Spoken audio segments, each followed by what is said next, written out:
विशिष्ट महर्षि और प्रभु रामचंद्र जी का ज्ञानमयी संवाद सुनते हैं द आर्ट ऑफ लिविंग के फैकल्टी स्वामी वैशंपायन जी की वाणी से। अगर आपने अभी तक इस चैनल को सब्सक्राइब नहीं किया है तो इसे जरूर सब्सक्राइब करें और सब्सक्राइब करने के बाद बेल आइकन को भी जरूर दबाएं। जय गुरुदेव। योग वशिष्ठ के 5वें सीजन में आप सब लोगों का स्वागत है। देखते देखते 4 सीजन संपन्न हो चुके हैं। अगर आपको याद होगा तो चौथे सीजन के अंत में एक कहानी चल रही थी 3 दानवों की, है ना। उसमें प्रभु रामचंद्र जी ने पूछा था कि हे महर्षि वशिष्ठ जी, कृपया मुझे यह बताइए कि उन 3 दानवों की मुक्ति कैसे हुई। उस पर महर्षि जी ये कह रहे थे, हे राम, जब वे अपनी करनी जानेंगे और विशुद्ध चेतना को अपनी प्रकृति समझेंगे तब वे मुक्त हो जाएंगे। मैं कौन हूं, अपनी प्रकृति क्या है, ये जब तक वह नहीं जानेंगे उनको मुक्ति मुमकिन नहीं है। और उसी का विश्लेषण हमारे चौथे सीजन के अंत के एपिसोड तक चला था। वहीं से और आगे बढ़ते हैं। वशिष्ठ जी ने आगे और कहा, हे राम, उमंग में आकर जो प्रयास किया जाता है वह सदा सफल होता है। इसलिए शुभ कर्म का कभी त्याग नहीं करना चाहिए। उमंग में, जैसे मन लगाकर हम कहते हैं ना, दिल के साथ, दिल से, उमंग के साथ जो भी हम कोई प्रयास करते हैं, जो भी कोई एफर्ट करते हैं ना, उसमें नॉर्मली हमें सक्सेस मिलता है। और स्पेशली जो हमारे शुभ कर्म है, अच्छे कर्म है, उन प्रयासों का तो कभी त्याग नहीं करना चाहिए। होता है ऐसे, काफी बार आपने देखा होगा, लोग अच्छा कर्म कुछ करना होता है ना, उसको काफी बार पोस्टपोन करते हैं या त्याग देते हैं। अरे कैसे होगा, कब होगा, ये सारा सोचते हैं। तो महर्षि हमको याद दिला रहे हैं कि शुभ कर्म का त्याग कभी नहीं करना चाहिए।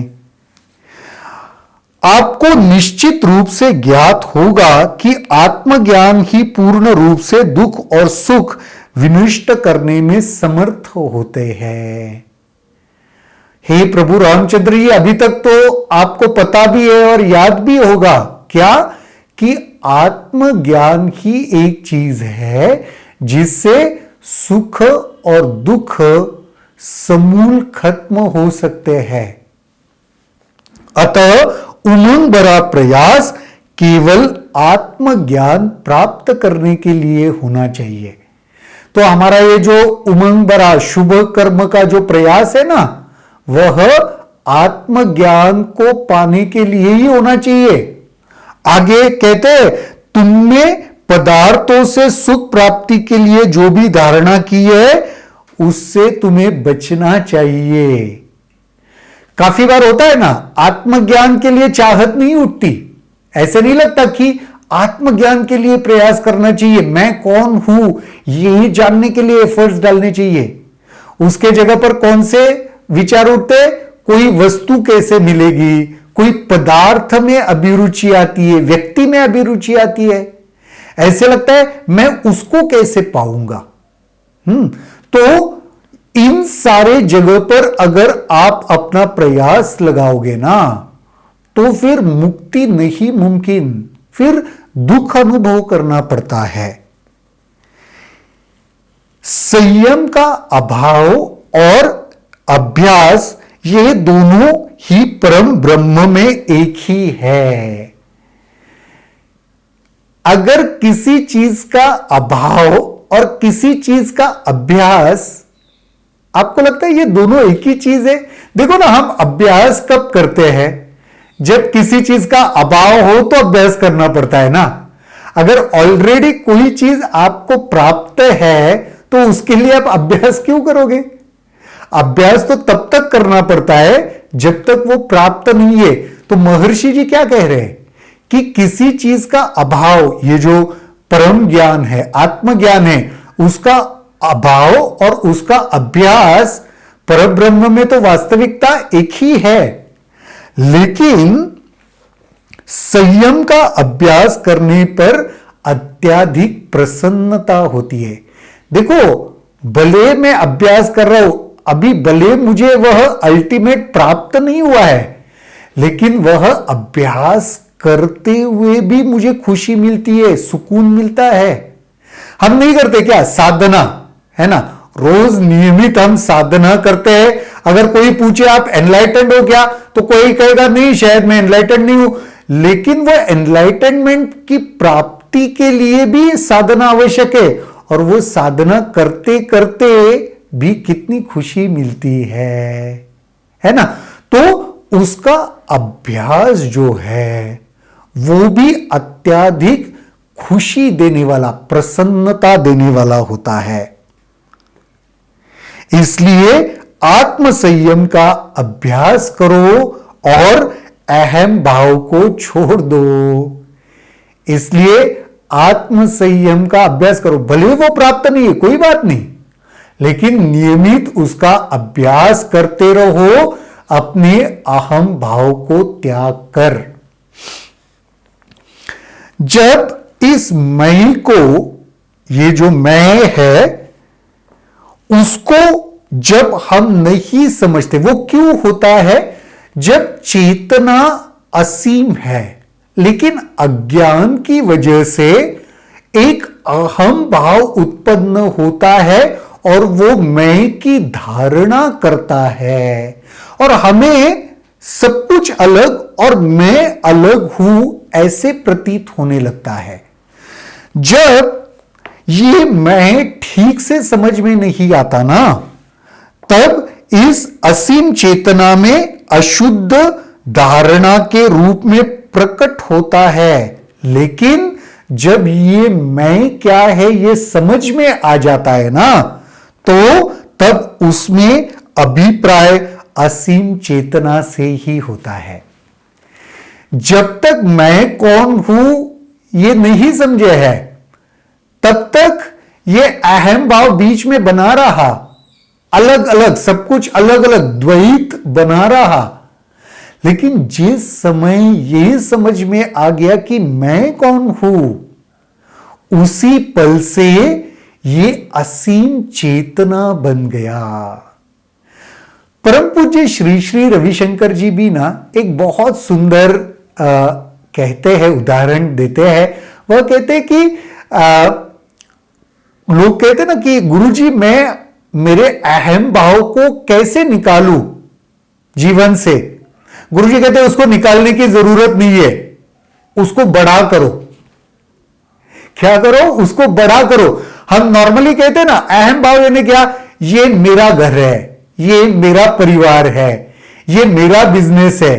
तो गुरुजी कहते हैं ये तुम्हारा अहम भाव बहुत सीमित है, छोटी सी जगह पर अटका हुआ है, इसको छोटा मत रखो, इसको विशाल कर दो। कैसे विशाल? कहना कि ये सारी दुनिया ही मेरी है, ये सारा संसार मेरा है, जो कुछ है सब मेरा है। देखो, जब हम इस अहम भाव को विशाल कर देते हैं ना, वही असीमित चेतना का अनुभव करने लगते हैं। तो हमारी ये जो समझ है, ये जो अज्ञान से बाहर मैं कौन हूं, ये अगर अज्ञान से बाहर आकर समझ गए, तो हम में और उस ब्रह्मन में, उस असीम चेतना में कोई अंतर शेष नहीं रहता। यह ज्ञात हो जाता है कि मैं अलग इकाई के रूप में मिथ्या है, तब उससे संबद्ध स्वर्ग नरक धारणाओं पर भी कैसे विश्वास किया जा सकता है। जब मैं क्या हूं, वो असीम चेतना हूं, ये समझ में आ गया ना, तो ये जो छोटा संकुचित विचार से जुड़ा हुआ जो मैं है, उसकी ये धारणा है, स्वर्ग नरक मुक्ति बंधन। अगर मैं उस असीम चेतना के साथ तादात्म्य हो गया, तो फिर ये छोटे मैं के साथ की जो धारणा है वो भी कहां शेष रहती है। फिर स्वर्ग की प्राप्ति या मोक्ष की प्राप्ति की लालसा तो तभी तक मन में उठेगी जब तक मैं अलग इकाई मानते रहोगे। जब मैं अलग हूं, वो द्वैत जब तक बचा है ना, तभी स्वर्ग की प्राप्ति, मुक्ति की प्राप्ति, ये सारी धारणाएं बची रहेगी। जैसे वो असीम चेतना के साथ तादात्म्य हो गया, ना मुक्ति रहेगी, ना स्वर्ग रहेगा, ना नरक रहेगा। तो मैं भी श्रेष्ठ की धारणा मन में यह भाव उत्पन्न करती है कि मैं ब्रह्मांड का अंग हूं और कुछ भी मुझसे अलग नहीं है। ये जो भाव है, जब वो असीम, वो तादात्म्य हो गए ना, तब ये लगता है ब्रह्मांड ही मैं हूं, मैं उसका अंग ही हूं, मैं कुछ उससे अलग नहीं हूं। ऐसा ज्ञान आत्मज्ञानी को हो ही जाता है। ऐसी एक अन्य अनुभूति है अपने आप को प्रकृति में सूक्ष्म और परमाणु रूप में देखना। यहां पे एक अनुभव बताया ना कि ये ब्रह्मांड में ही हूं। यह अनुभूति आत्मज्ञानी को हो जाती है कि ब्रह्मांड और मैं कुछ अलग नहीं हूं, एक ही है। और एक अनुभूति होती है कि इस ब्रह्मांड में एकदम एक सूक्ष्म परमाणु स्वरूप भी मैं हूं। परम पूज्य श्री श्री रविशंकर जी ये भी कहते हैं कि मैं क्या है, तो विशाल से विशाल का भी एक अंग मैं हूं और सूक्ष्म से सूक्ष्म भी मैं हूं। ये अनुभूति आत्मज्ञानी को होने लगती है। इसके आगे महर्षि वशिष्ठ जी और क्या कहते हैं वो देखेंगे, लेकिन अगले एपिसोड में। तब तक के लिए जय गुरुदेव।